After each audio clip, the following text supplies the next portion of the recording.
what was this year just overall like for you, and what does this selection mean, especially with it coming with a couple guys I know you're close to, and Alex and Rylan?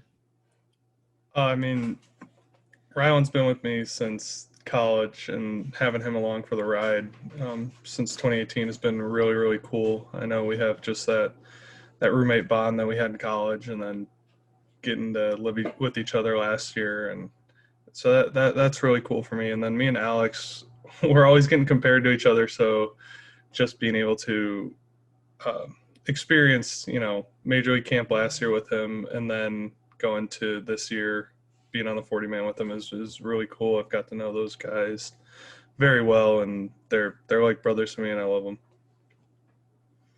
Dan Connolly, you're up next. Go ahead, Dan. Congratulations, Zach. I know a lot of us felt like this was going to happen, but what was your reaction? And were you kind of just kind of waiting to hear, or did you think it was a real possibility? I did everything I could to put myself in a good position.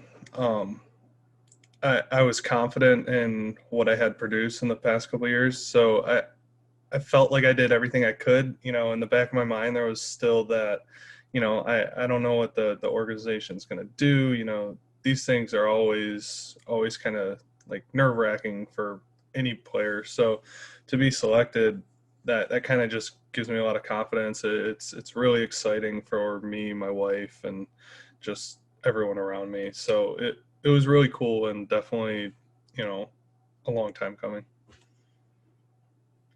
Steve Molesky, you're up next. Go ahead, Steve.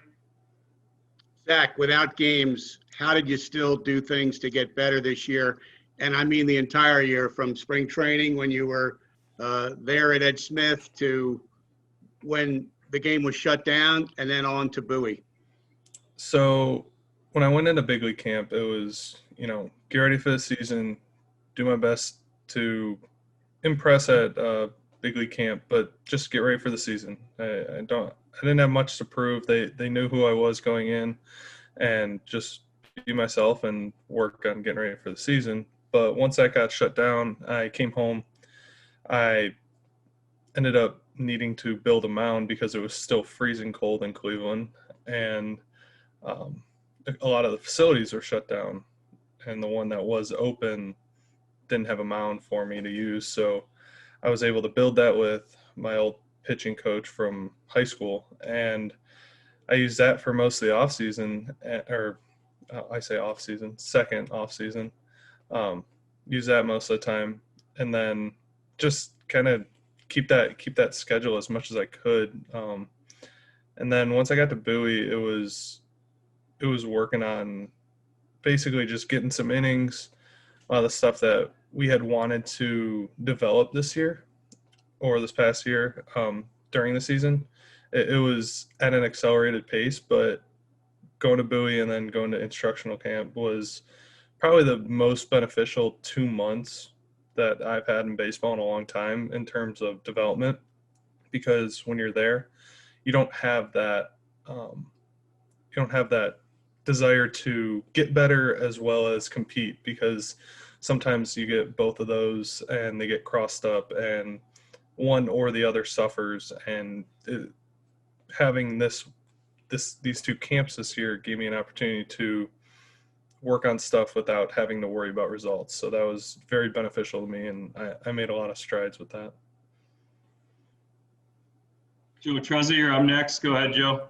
Zach, kind of building off that question, are your goals changed for 2021? How do you kind of assess it when you look forward to next year? I mean, I made some big jumps this year in terms of, development and just growth as a baseball player, mindset, being able to kind of withstand this corona virus pandemic. But I think that the biggest thing going into next year is going to be going in there ready to compete. Last year I wasn't on the 40-man roster, so it's an outside shot that guys make it when they're not on the roster already. So I know this year I have a chance. I'm going to go in there with every intention of being able to compete for a spot, because I know that the organization wants me here. I'm in a really good position, and as long as I do what I'm capable of doing, it's going to work out well for me.